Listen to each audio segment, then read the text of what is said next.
Именно след като сме добавили много фактори, дай да мислим как да го направим нелинейен задачата. Как да направим нелинейен модел, който все пак да отрази нелинейността на света.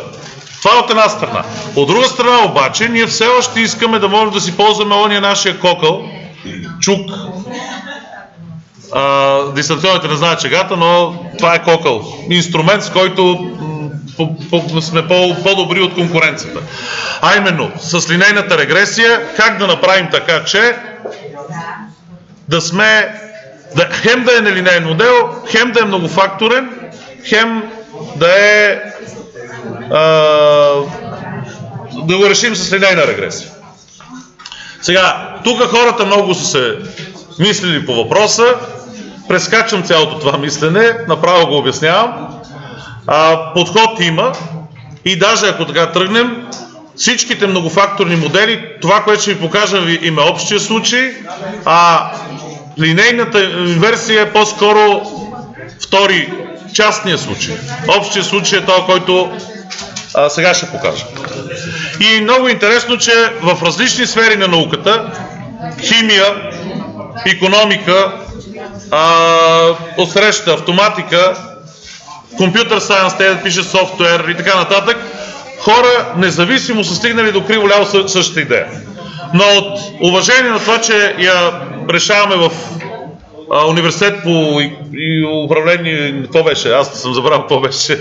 Икономика и управление и така нататък. Просто ще кажа, че ще използваме икономическия вид на уравнението. Модел, който е модел за моделиране на брутен вътрешен продукт. И той се казва Коп-Дъглас. Модел на Коп-Дъглас. Те са двама човека, очевидно. Коп и Дъглас. Ей си кой Коп, ей си кой Дъглас. Така, те са казали, правилният нелинеен модел, многофакторен модел, който все пак може да се доведе до линеен случай, ще речем, мога да се го сметна с нормален компютър, а не ми трябва свръхкомпютър, защото хората са го правили преди 7 години, 60 може би вече, не са имали много читави компютри, е по същество показателен, многофакторен показателен модел. Той, даже тук някъде се го имам, той изглежда нещо такова, малко зум дали ще ми даде, даде ми хубаво. Изглежда нещо такова. Имам множител, там в случая е наречен C, общ множител, по някакъв фактор на някаква степен, по някакъв фактор на някаква степен. И всъщност от тук нататък, ако се играя с това какви са стойностите на степените и на множителя, мога да получа разнообразен вид на моделите. Това му е хубавото на степените, на показателните модели. Сега, обръщам внимание, дайте да малко да направим лек анализ, не за друго. Иначе същия модел пак в химията, автоматиката, в какво се сетите същия модел се прилага. Просто не се казва Коп-Дъглас там. Дай да направим малко анализ. Ако C е 0, какво се получава? Не е верен отговор това. Y ще се окаже, че винаги е 0. Независимо какво е Хикс, една хоризонтална линия през 0. Ако такъв ни е модела, т.е. такива са ни данните, може би това е верен модел. Ако C е 1, по същество означава, че се получава произведение от Хикс1 и Хикс2, какво се получава мултипликативен модел и така нататък.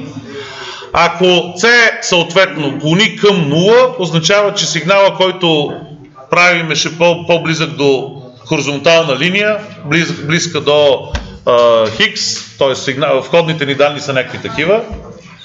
Ако C е единица, ще означава, че е нещо близо до произведение между Хикс1 и Хикс2 с техните степени. Ако е нагоре, съответно, то C има някакъв смисъл друг, който може да му се търси обяснение. Второ, ако вземем степените показатели на Хикс1 или Хикс2, А или Б, се тая, припомням, че степенният показател може да бъде число единица, нали така? Ако единица, какво означава? Хикса го взимаме директно. Той се получава Хикса, като става като множител малко. Ако числото е 0, тогава какво се получава? Ако степенният показател е 0, какво се получава с Хикс? Изчезни. Става единица, знам. Така, става единица, там си припомняме, че логаритъма имат инфлексна точка, нещо си припомняхме там. Ако хикса е по-малко от 0, какво се получава? Какво беше? Добре, някой си спомня нещо топло. Ако хикса е по-малко от единица, но е дробна число, не хикса, степенният ни показател. 0, и нещо, 0,5. Какво беше? Не е 0. Някакъв корен трябва да е, нали така? 0,5 е корен, втори корен и така нататък. Добре, просто това, което искам да кажа, че имайки такъв многофакторен показателен модел, може да си играем много пъти с различните стойности на коефициентите да получим различни зависимости. Сега, в нашия случай обаче, просто обяснявах какъв е този тип модел. В нашия случай обаче ще направим обратното нещо. Дай да видим какво ни казват данните, за да видим какви ще се получат коефициентите. За целта линест. Сега, Васко, как ще го... И двамата Васковци, и тримата Васковци. Това не. Как ще го упростим този модел? Дай да изтриме да го видим как изглежда.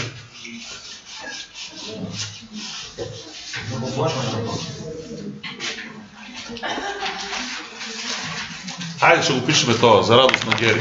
Макар че само обръщам внимание, не се опитвайте да запаметите графически, визуално кое къде слагам, опитайте се да го разберете. Смяната на буквичката, тук Гери каза, че се налагала да помага на 1000 екипа, които не са разбрали какво значи А0 и че защо не е С и нам си какво. Смяната на буквичката може да се сложи за всякакъв знак. Това е въпросът да разберете принципа, какво стои зад буквичката, зад модел. Така и иначе, ще пише това. Един мой колега преподава с букви от етиопската азбука, като посвършат, които никой не знае как се произнасят, за да е ясно, че той не знае. Да е ясно. За да е ясно, че това няма значение. Сега голяма буква ще пише да не се обърна. Нали това е модел? Сега как да го упростим двамата Васковци? Какво? Не беше корен, сега става корен. Трябва да, обаче топло. Това нещо искаме да го упростим.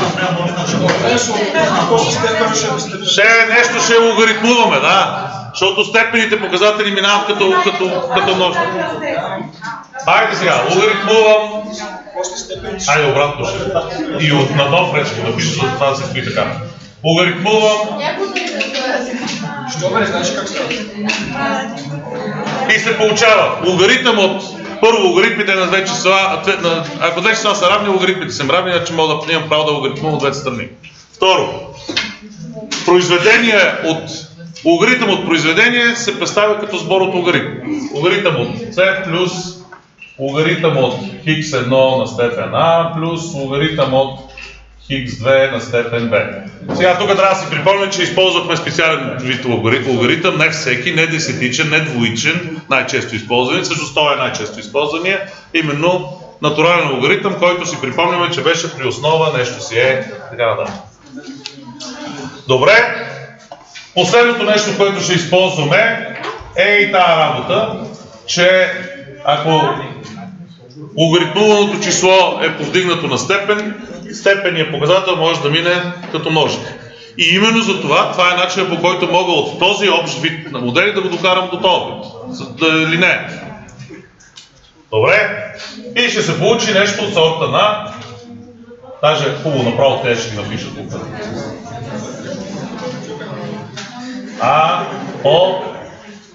Може да не кажете, ама ние не разбрахме как. Гери да ви го решава. А, Б и така нататък. И от тук нататък вече Васковците се сетиха, ама и вие се сетите, защото го правихме вече веднъж.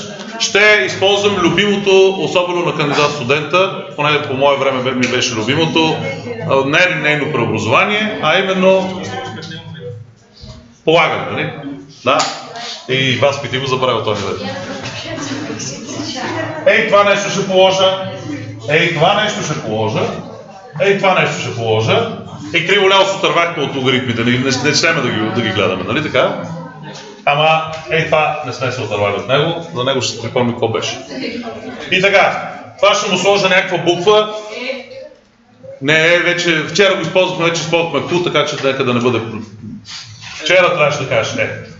И след това нямаше да го изберем. Така че това ще го нарека Q.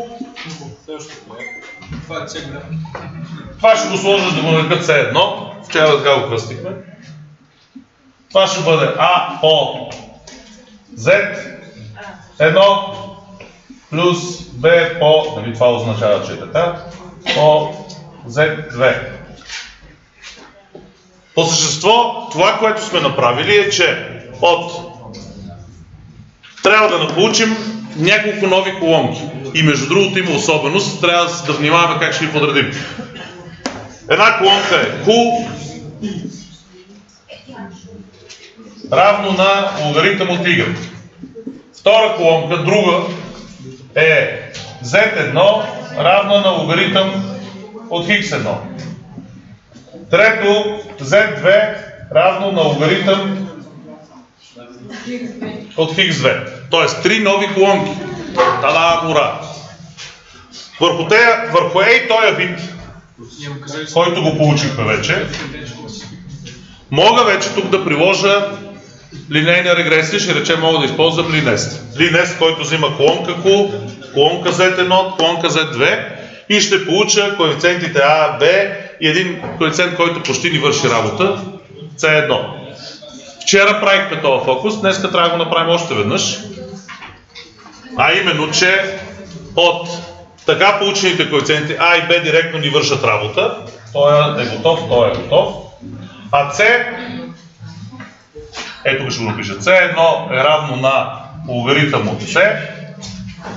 Следователно или еквивалентно С ще бъде равно на E на степен C1. Добре. И така ще получим C. От тази стойност ще получим някъде трябва да си изметна наставник. Аз така ли сега ще го покажа? След като получим C, A и B, се връщаме в оригиналния вид, този, който моделираме, и тук ще го напиша, F е равно на, ще вземем C, имаме го, ще вземем колонка, съответната стойност за X1 на съответния наблюдение, ще го повдигна на по X2 за съответния ден, ще го повдигна на B. Ерго, мога тук да направя, разбира се, по-редица такива множители, в случая ще използвам един.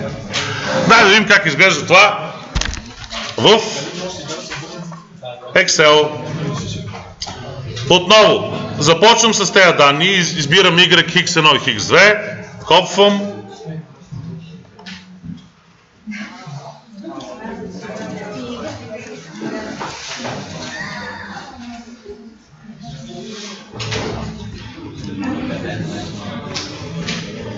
Малко ще зумна да гледате и вие.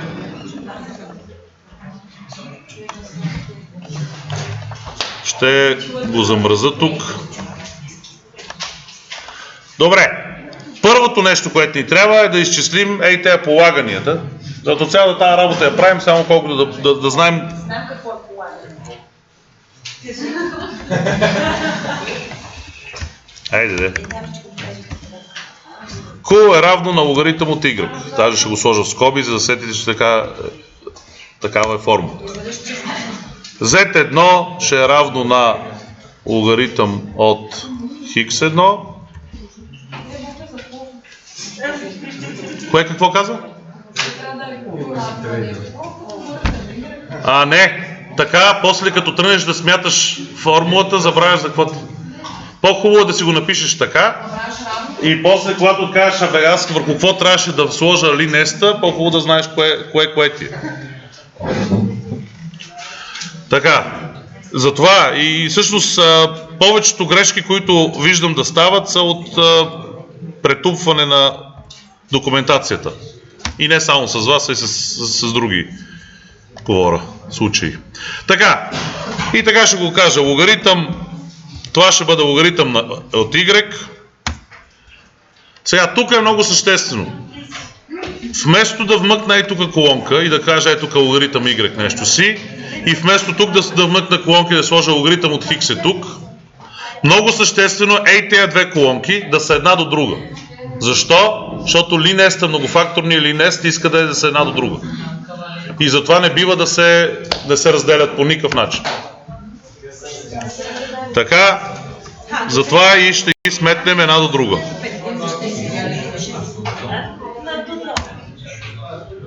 Добре, сметнахме ги трите. Сега вече минаваме към линест. 3 колонки, 5 реда. Линест.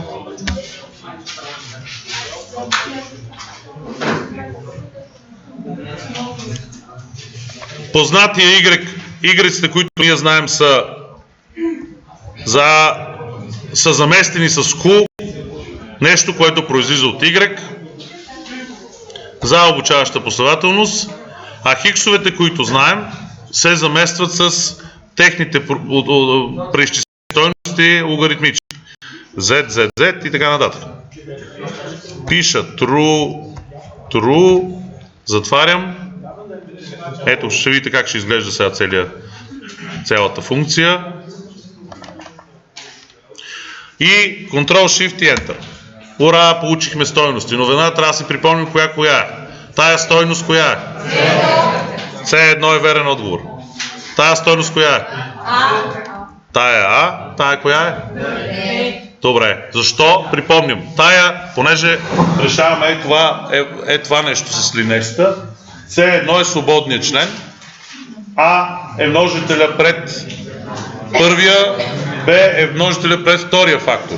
И те бяха така, обратно, за вас, най-дясната колона е свободният член, малко по-лявата от нея множител пред фактор 1, още малко по-лявата множител пред фактор 2 и така нататък. Добре. Тук ще скажа insert F е равно на и си припомням какво трябваше да изчисля онова там. Ама го нямам, да, видя ли какво правя? X1 на степен, ето така пиша степента, че направо така ще ми бъде по-лесно с по А, т.е. на А, по X2 на степен Б. Действително, сега нямам C. За да получа C ще трябва от това нещо да го преизчисля. Тази сметка. На степен C1 трябва да я получа. В Excel, припомням, функцията с която експонирам на степен нещо си, експониране, е XP. И ще му кажа, това число искам да ми го експонираш. При мене се получи грешка. Така ли е? Добре, всъщност е много малко. Това число е 7,78 по 10 на минус 8, което ще рече 0,8 нули и след това е това число. Какво означава това? Че от гледна точка на модела много сме близко до... Тоест, нито наклона ще е много кост, нито с много голяма стойност. Мащабиращата променлива е малка. Това не е, че е важно в случая. Дай сега вече обаче си напиша, че това е C. Добре. Вече мога да смятам. F е равно на C. Ще му сложа доларчета по X1 на степен А с доларчета пак по X2 на степен не ме разбра. Така, на степен B с доларчета отново. Enter. Я да видим какво получихме. 1 милион 632, а трябваше да бъде 1 милион 623, доста добре. Нещо повече, тук ще погледна на линеста. 96, т.е. още повече подобрихме точността на прогнозиране спрямо даже многофакторния, който беше 95 и нещо. Тоест, почва да прилича доста добре. Нататък вече смятате, изчислявате грешка по интерполация, изчислявате грешка по екстраполация, кръстите се 2 пъти, въвеждате в протокола Ако не става 10 пъти пробвате, ако стане ура, ако не... Чакайте, не съм казал кой с кого е, чакайте. Ти като тръгна да ходиш и разби, не съм ви казал кой с кого е. Сега, първо на първо